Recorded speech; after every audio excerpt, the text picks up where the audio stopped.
Good morning. Thank you to everybody who came here today. We appreciate your assistance, and we're going to ask for your continued assistance in this matter, in this case today. So we're thankful for everybody that's here. This is a message that we want to get out to everybody and spread across the country. So it's a bittersweet day. Bitter because no matter what progress is made, what happens in a case, we're still dealing with the tragic death of a precious young child, and that unfortunately we can't change that. So bitter in that way, but the wheels of justice do turn, and we do make progress. And so we have information today regarding the case that we're thankful that we're able to come here with that information today and keep moving forward to answer a lot of questions, and again to ask for your assistance. So I'm just going to, with me today, I'm Sergeant Kerry Halls, the Public Information Officer for the Sellersburg Post, Indiana State Police. With me today is Tara Coates Hunt. She's the Chief Prosecuting or Deputy Prosecutor with the Washington County Prosecutor's Office. Again, this is a Washington County, Indiana case, and their office will be handling it, as well as the lead detective in this case, Detective Matt Busick from the Indiana State Police here in Sellersburg. Also have Sheriff Brent Miller from the Washington County Sheriff's Department with us today, and we're just thankful for the support of everybody here. Just a brief overview on this case. April 16th of this year, 2022, a young child was found deceased in a very distinctive suitcase on Holder Road in southeast Washington County near Pekin, Indiana. Holder Road is a dead-end road. It's very isolated, not heavily traveled at all. And that was back on April 16th again. At that time, when we were first notified of the child being discovered, very little information was there for our units, our detectives, our officers to work with. There were no witnesses, there were no family members, there were no acquaintances that came forward with any type of information. We only had what we had there at the scene, and that was it. We had worked almost instantaneously with the National Center for Missing and Exploited Children, and any leads from that also proved unsuccessful. No matches to any child that was listed as missing. We had thousands of tips. We did have a dedicated tip line that's still open. Thousands of tips have come in over the past months. Again, this has been approximately 6 months since April 16th on that tragic morning or evening. Thousands of tips came in. Unfortunately, none of those tips were associated with this case. But we are very grateful for those tips that came in. We're grateful for the public's interest in this case, obviously wanting justice for this young boy. Again, at the time, we advised that it was a approximately 5-year-old black male child who was found in that suitcase with no apparent signs of trauma. But we are thankful for all those tips that came in, and we do want the public's help, obviously, and we're thankful for their attention to this case. An autopsy was performed shortly after that, and again, there was no signs of physical trauma that we could detect. The autopsy also did not detect any signs of physical trauma that was readily available or seen. The autopsy listed the cause of death as electrolyte imbalance that caused a viral gastronitis. Again, I'm not a doctor, so I can't explain all that, but that was the cause of death listed on the autopsy. Also, at that time, toxicology reports did not reveal anything. There was nothing in the toxicology reports that would lead us to a cause of death. From the onset, detectives and crime scene technicians and Indiana State Police laboratory personnel utilized physical evidence in hopes of discovering, determining, and locating a suspect in this case. I want to emphasize that no crime scene evidence technologies were spared in this case, in this investigation by the Indiana State Police, including those available only through federal and outside agencies. So we utilized everything we could. Anything that was a possibility was looked into, and the department was 100% behind it. Any type of funding or anything like that that was needed, there was nothing spared in this case. As a result of physical evidence and the investigation itself, our detectives were able to identify 2 suspects in this case, and detectives were also able to identify the deceased child. On October 14th, based on information in this investigation, the Washington County Circuit Court issued 2 felony warrants, arrest warrants. One for Dawn Elaine Coleman, 40, of Shreveport, Louisiana. Another for Dewan, and I'm not sure about the pronunciation on this, Ludi Anderson. Dewan Ludi Anderson, 37, of Atlanta, Georgia, who is the mother of the deceased child. Those felony warrants were for neglect of a defendant resulting in death, a level 1 felony, as well as obstruction of justice, a level 6 felony. As a result of the information gathered in this investigation, Detective Matt Busick, who is the lead investigator, and Detective Chris Tucker, also from the Indiana State Police Post here in Sellersburg, traveled to California. On October 19th, just a few days ago, Detective Busick located and arrested Dawn Coleman with the assistance of the San Francisco PD. This investigation is ongoing and continuing.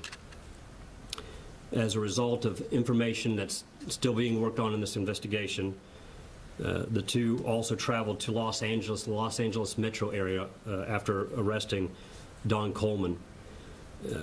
They were unsuccessful in locating Dewan Anderson, but they believed she could possibly be. Again, the investigation continues, and as a result of information that's gathered on Tuesday, October 25th, the Washington County Circuit Court issued an arrest warrant for murder for the mother, Dewan Anderson.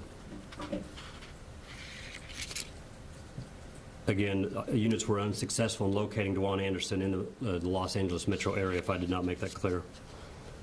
On Tuesday, that arrest warrant was issued for murder for Dewan Anderson. Dewan Anderson is currently at large. Again, she is the mother of the deceased. She's described as a black female, approximately 5'5", around 135 pounds. In her last known photo, which I have here courtesy of the Louisville Metro Corrections Department, she had dark brown hair at that time, short, dark, very dark brown hair. Again, this is the last known official photo that we have of her. We're going to attempt to get better photos. We believe we can get a better photo. Again, she's from Georgia, and we're going to attempt to get a better photograph of her for you.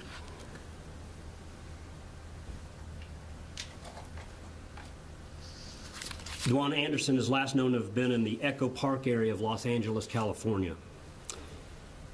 But since this investigation began, she's traveled to several locations west, including Houston, Las Vegas, Los Angeles, San Diego, and San Francisco.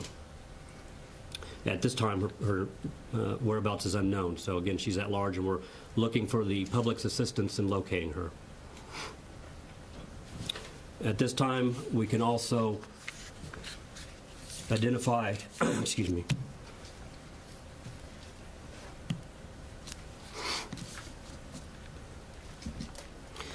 identify the young man that was found in the suitcase.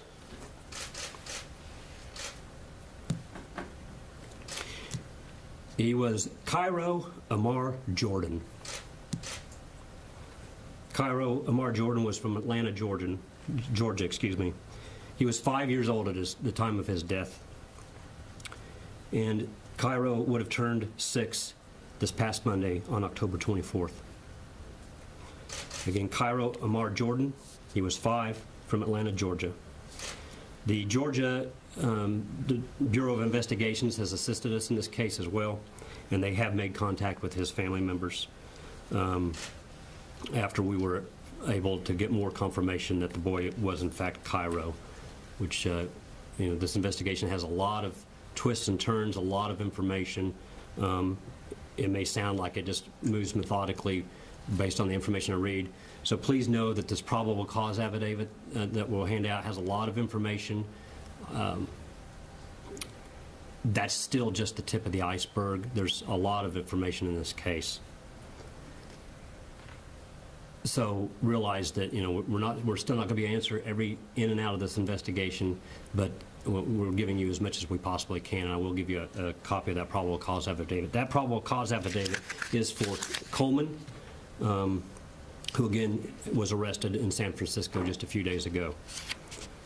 That's all the information I have at this time. Detective Busick, would you like to make any statements as far as? No. Okay. So,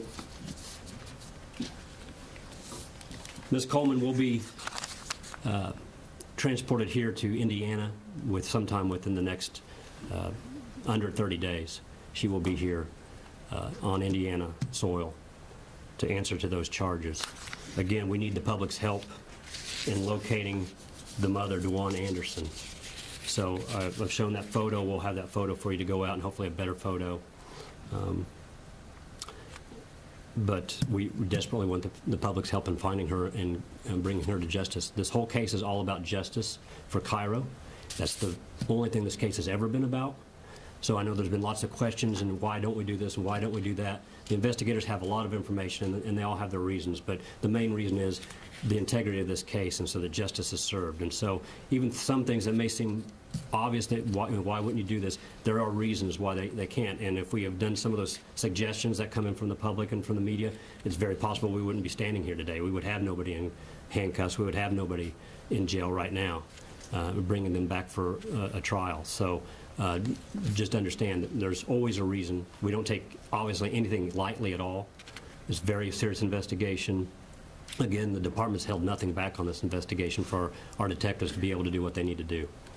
So having said that, that's all the information I have at this time. We can take a few moments maybe for a few questions. Again, I'm not going to get into specifics. I've given you a lot. And I will give you the probable cause affidavit that you can look into. Can you provide the spelling? Yeah, the spelling. Sure. Again, I'll start at the beginning.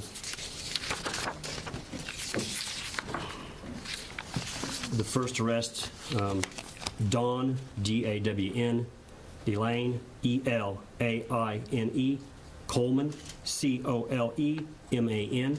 She was 40, from Shreveport, Louisiana. The mother and currently at large, Dewan, D-E-J-U-A-N-E. The middle name spelling, I'm not positive on the pronunciation. The spelling is L-U-D-I-E. Last name of Anderson, common spelling A-N-D-E-R-S-O-N. 37, from Atlanta, Georgia. Cairo, Amar Jordan. C-A-I-R-O-A-M-M-A-R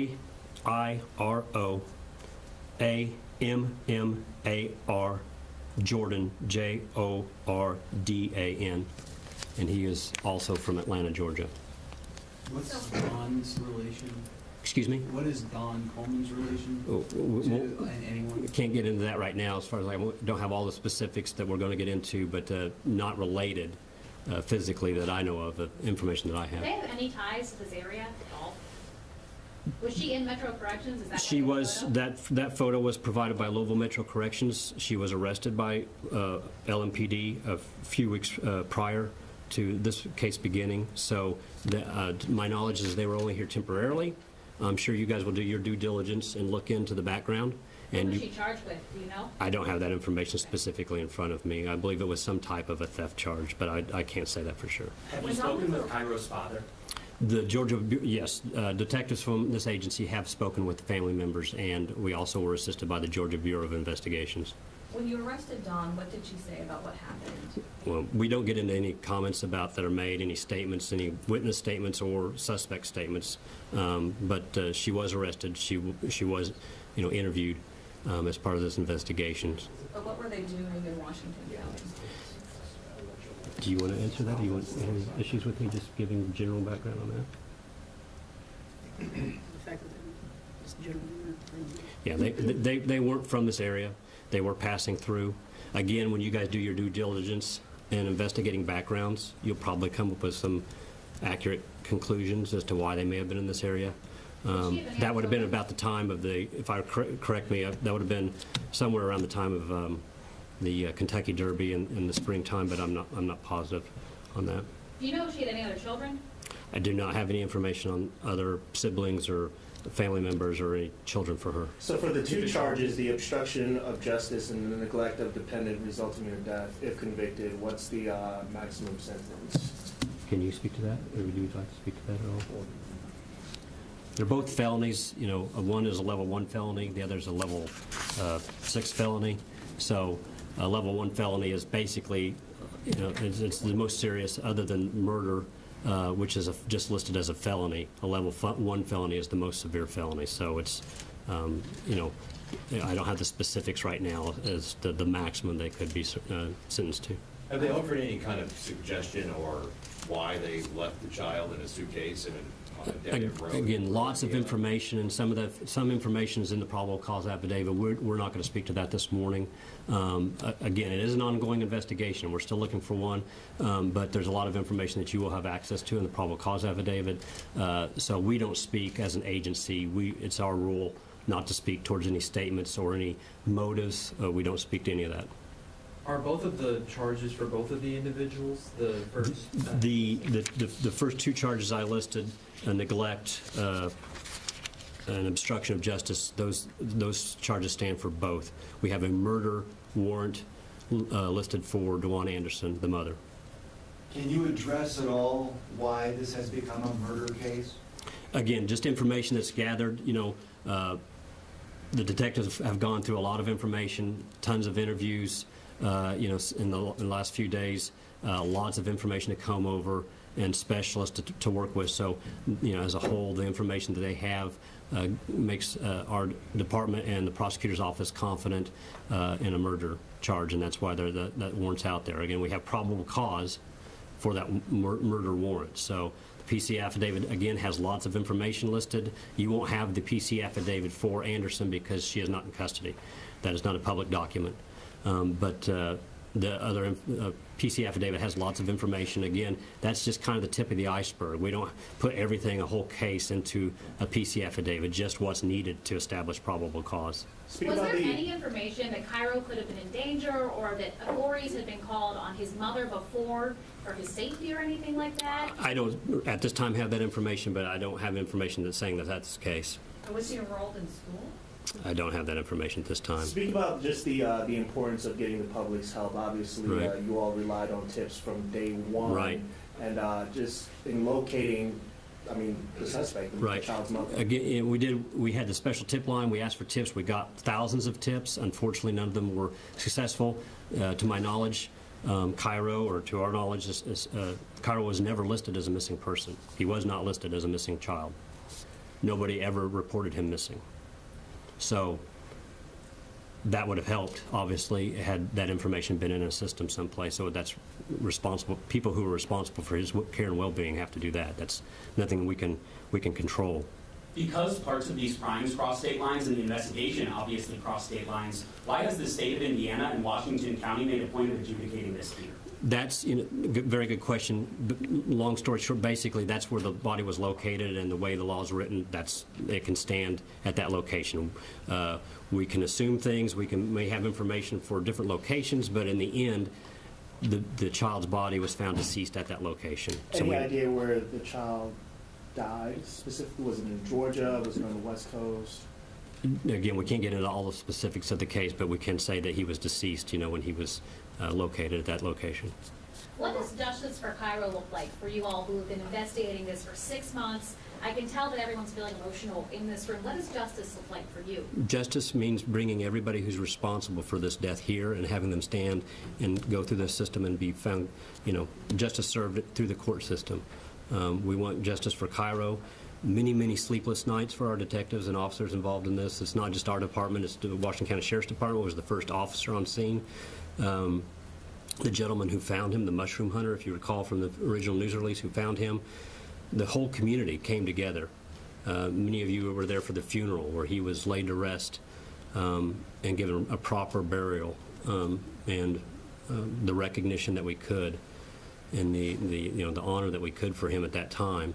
So justice, for everybody means bringing those responsible for his death before the public to stand trial. The break in the case, then, was physical evidence that led first to the suspects or first to identifying Cairo? Physical evidence, and again, I won't get into exact physical evidence, but physical evidence led to suspects. And, as the investigation continues, it all kind of snowballs or expands. How difficult or easy was it to find Dawn Coleman, and where was she found exactly in San Francisco?